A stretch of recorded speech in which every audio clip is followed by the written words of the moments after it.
Good day mga ka-sports natin dyan. Naging mainit talaga ang bakbakan pagdating nga sa 5th set kung saan talaga hindi nagpatinag si Ea Laure at si Seth Rodriguez sa Brock Van Sickle nga ng Petrogas.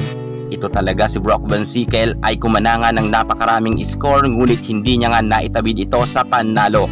Iba talaga ngayon ang galawan ni Shaya Adorador, Ea Laure at ni Seth Rodriguez. Kitang-kita natin na talagang basang-basa nila ang nasabi nating Petrogas Angels, bagamat nauna na talaga ang Petrogas Angels magkaroon nga ng set point at lamang nga sila ng 2 puntos, ngunit hinabol nga to ni Ea Laure. Maylin pa at ay talagang nananalangin na manalo nga sila. Mukhang binalas talaga ang Petrogas Angels dahil nga sa pag-aangas nga ni Remy Palma at mukhang hindi rin maganda ang papunas-punas nga ni coach kay Jonas Abete. Mas lalo nga silang inalat. Puro kasi kayo mga pagpapakyut. Eto ngayon ang nangyari sa inyo dahil hindi nga ninyo ipinasok si Myla Pablo. Sayang talaga, kung ipinasok ninyo si Myla Pablo ay may chance pa talaga kayo na manalo sana. Pero syempre hindi naman natin masisisi si Coach Koji kung ayaw niya talaga kay Myla Pablo ipasok dahil nga 5th set na ito.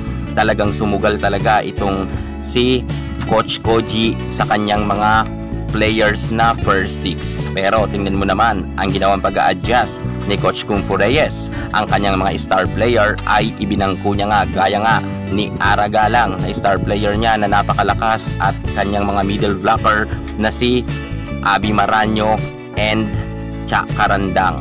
At nang ibinangko nga si Chang Abi Maraño, si Karandang Aragalang ay mas gumanda nga ang play ng Cherry Tigo. At ito nga ang hindi mabasa-basa na ng kupunan nga ng Petrogas dahil sa maganda talagang performance na ipinapakita nga ng Cherry. At ang Angels naman ay mukhang natameme nga at nabigla nga sila dahil nga ang mga bench player pala ng Cherry Tigo ang tatalo nga sa mga star player ng Petrogas. Akalain mo Brock Van Sickle, MJ Phillips, Jonas Abete and Aiza Maiso Puntillas, mga sikat yan at kilalang volleyball player sa ating bansa, pinataob lang to ng nasa bench nga ni Coach Kung Fu.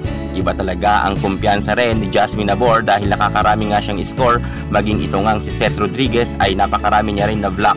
Iba talaga ang Ea Laure na palaban. Sinabi niya nga ilalaban natin to hanggang sa dulo. At eto na nga ang nangyari kung saan nga tumiklop nga dito ang Petrogas Angels dahil nga sa kanilang error.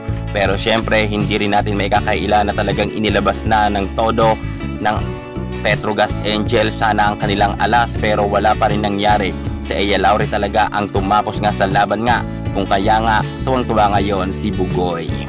Well, congratulations sa kupunan nga ni Maylin Paat at Laurie's sister. Pero ang swerte talaga sa inyo ay si Seth Rodriguez at si Ponggay Gaston. Yan muna ang pinaka-latest natin sa mundo ng volleyball. At para hindi ka mahuli sa lahat ng issue pagdating sa larawan sa volleyball, subscribe na. Thank you so much. God bless.